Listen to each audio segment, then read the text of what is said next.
Mahabodhi charitable trust ने BTMC पर high court में दर्ज करवाया मानहानि का केस। आंदोलन कर रहे बौद्ध भिक्षु का आचरण ठीक नहीं, भड़काऊ भाषण का करते हैं प्रयोग। हमारा मेन उद्देश्य इतना ही है, वर्तमान में जो आंदोलन हो रहा है वो समाज के अंदर दिशा भूल हो रहा है, कंफ्यूजन हो रहा है। तो हम ये चाहते जो लोग आंदोलन में बैठे हैं वो आंदोलनकारी को पूछा जाए कि आप तो बीटीएमसी एक्ट बदलने के लिए गए थे, तो फिर 6 साल कमेटी में आप क्यों रहे, फिर 24 साल क्यों बैठ रहे। तो इसके लिए लोगों में कंफ्यूजन हुआ है और ये धंधा और चंदे का आंदोलन दिखाई दे रहा है। जो लोग इस तरह का भड़काऊ भाषण दे रहे हैं, मैं उनको निवेदन दूंगा कि भाई भिक्षु है, आप शांति, करुणा, मैत्री, भाईचारा को, बुद्ध का उपदेश को मानने वाले लोग हैं, संविधान को मानने वाले हैं, समता, स्वतंत्र, बंधुत्व, न्याय पर आधारित चलने वाले लोग हैं।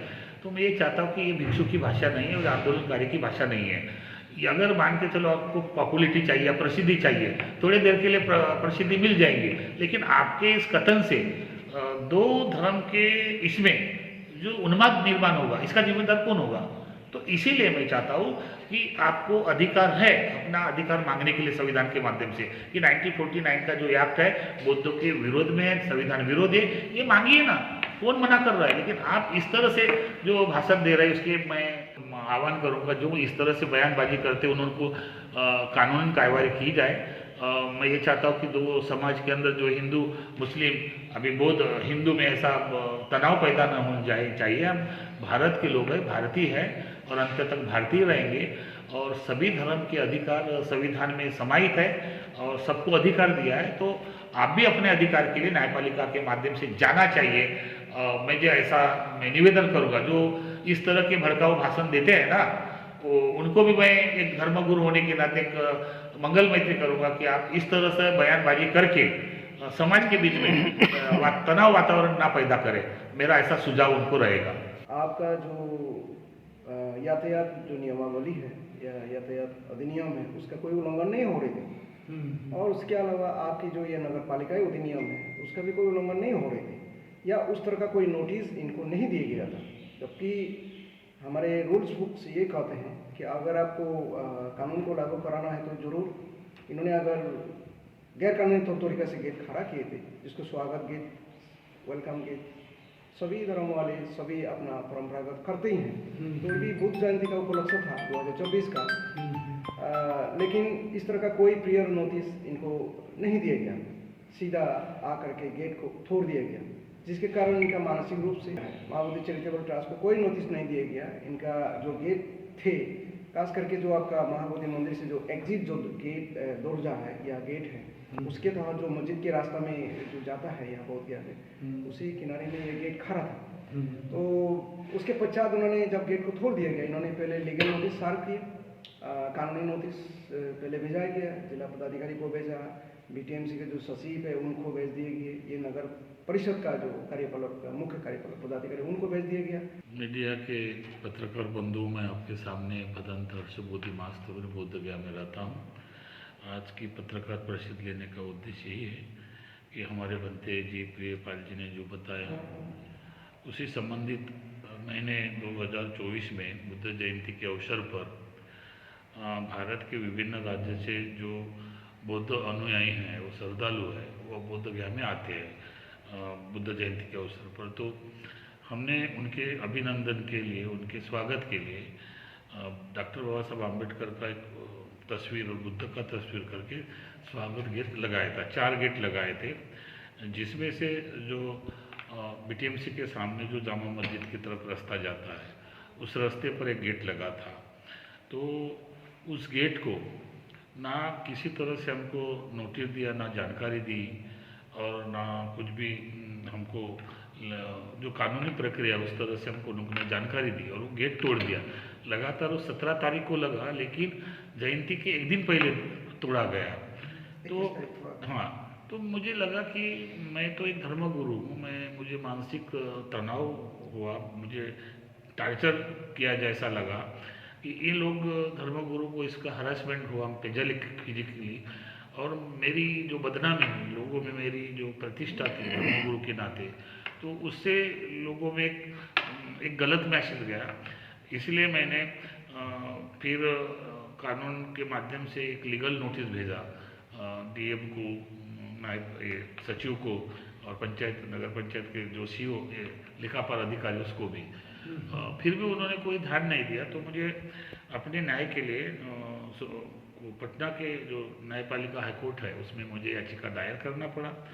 अब हमारा केस रजिस्ट्रेशन हुआ है, उसके माध्यम से जो भी न्यायपालिका हमको न्याय देंगी मैं उसे ये हूँ।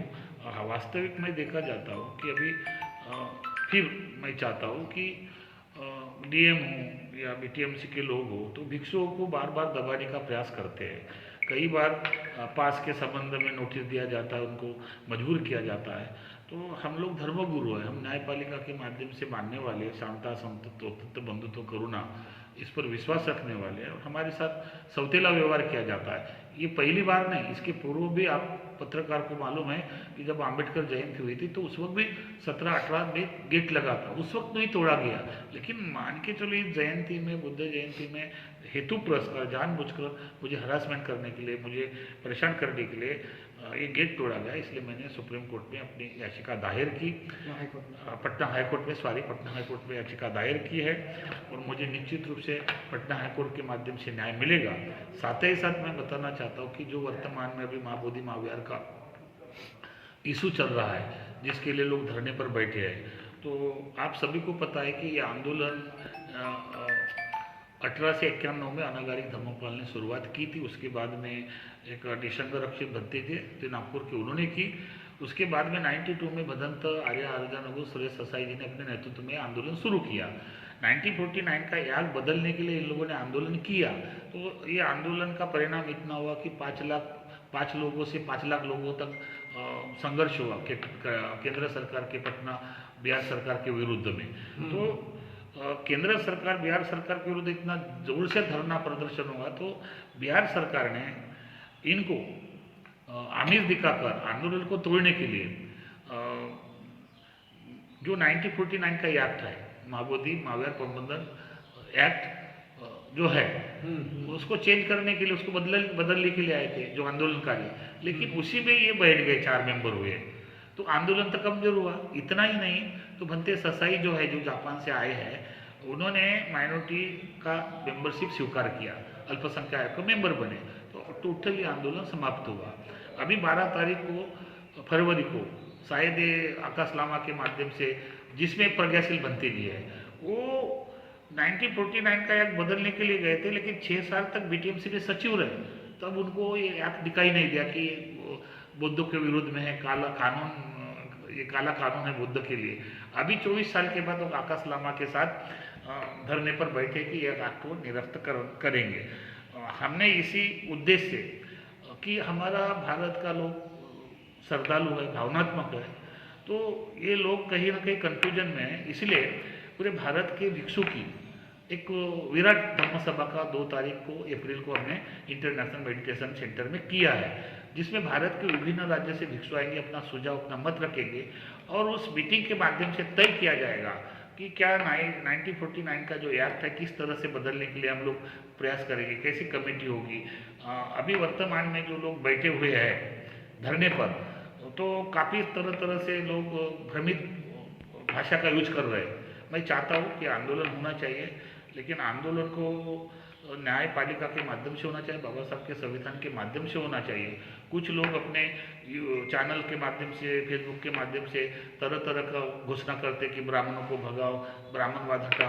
तो मेरा मानना है धर्मगुरु होने के नाते, ये कोई ब्राह्मणवाद और हिंदूवाद नहीं है, ये 1949 का एक्ट है, और 1949 का एक्ट को रद्द करने के लिए बात करनी चाहिए। ऐसे बयानबाजी से दोनों समाज में उन्माद फैलेगा, एक वातावरण तैयार हो जाएगा। मैं ये चाहता हूँ कि ऐसे बयानबाजी पर लोग ध्यान ना दें, इसलिए हमने 2 तारीख की जो अप्रैल की बैठक बुलाई है, तो इसी के लिए एक कॉन्फ्रेंस का आयोजन किया था। साथ ही साथ आज 21 तारीख है, फिर बीटीएमसी ने 21 तारीख से नोटिस जारी किया है कि जितने भी भिक्षु लोगों को पास दिया गया था मोबाइल जाने के लिए, तो मुझे लगता है आज के दिन में ही अनुमति है, कल से वो फिर बंद करेंगे।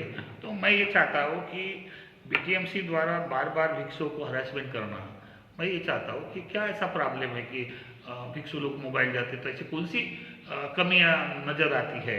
जो किसकी क्या वजह है कि मोबाइल न जाने के लिए आप इतना प्रबंध कर रहे हैं, बंदी दे रहे हैं? ये डीएम से आर्डर से हो रहा है या बिहार सरकार के आर्डर से हो रहा है? ये हम लोग बहुत आपके मीडिया के माध्यम से जानने का प्रयास करेंगे। और हम ये चाहते हैं कि बीटीएमसी ने इस तरह का जो निर्णय लिया होगा वो वापस लेना चाहिए। भिक्षुओं को देश विदेश के जितने भी बौद्ध भिक्षु आते हैं, श्रद्धालु आते हैं, वो चाहते हैं कि इतने दूर से आए तो जो बोधि वृक्ष है उसके अंदर में जो गर्भ है उसको मूर्ति का फोटो मेरे यादगार के लिए लाना चाहिए। इस तरह से श्रद्धा से आते हैं और आप उसी को बंद कर रहे हैं कि कल से पास नहीं जाएंगे। तो मैं इसका कड़ा निषेध करता हूँ। हम लोग कलेक्टर को भी कुछ भिक्षु बैठ के निवेदन देंगे कि क्या इससे मोबाइल बन जाने से आप क्या साबित करना चाहते हैं, जबकि आपको पता है पत्रकारों को 2013 में कितना बड़ा हंगामा हुआ। जो चीज़ चाहिए वो नहीं हो रही है।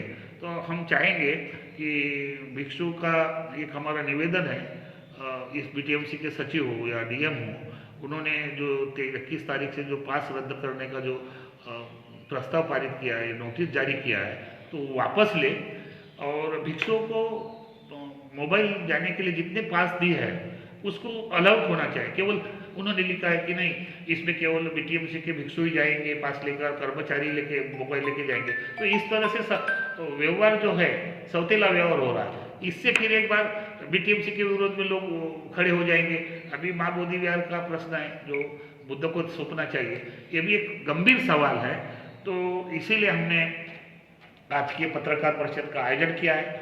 हम चाहते हैं आपके मीडिया के माध्यम से, आपके चैनल के माध्यम से, वर्तमान पत्रों के माध्यम से कि हमारे बात को समाज तक और पहुंचाया जाए और हमें थोड़ा सा सहयोग किया जाए। और जो भी आंदोलन चल रहा है वर्तमान में, उस आंदोलन में तरह तरह के लोग आकर अपना बयानबाजी कर रहे हैं कुछ चैनल के माध्यम से। तो मैं ये चाहता हूँ कि बोध गया की धरती पर मैं रहता हूँ और मैं अभी बिहारी हो गया हूँ, तो मैं बिहार के लोगों को आश्वासन देना चाहता हूँ, निवेदन देना चाहता हूँ, बिहार के लोग शांत है, आप इस तरह की भाषा का प्रयोग मत करें कि ब्राह्मण को ये करेंगे, वो काट डालेंगे, मार डालेंगे, धमकियाँ देंगे। ये कोई आंदोलनकारी की भाषा नहीं है। आपको आंदोलन करना है तो 1949 का एक्ट बदलने के लिए न्यायपालिका का रास्ता है और संविधान को जो मानते हैं तो संविधान के दायरे में रहकर आप इसको आंदोलन तेज कर सकते हैं। इसीलिए हमने फिर से दिनांक 2 अप्रैल 2025 को समय 1 बजे से शाम 5 बजे तक इंटरनेशनल मेडिटेशन सेंटर में बोध गया के पवित्र भूमि पर पूरे भारत के विभिन्न राज्य से और देश विदेश की चाहे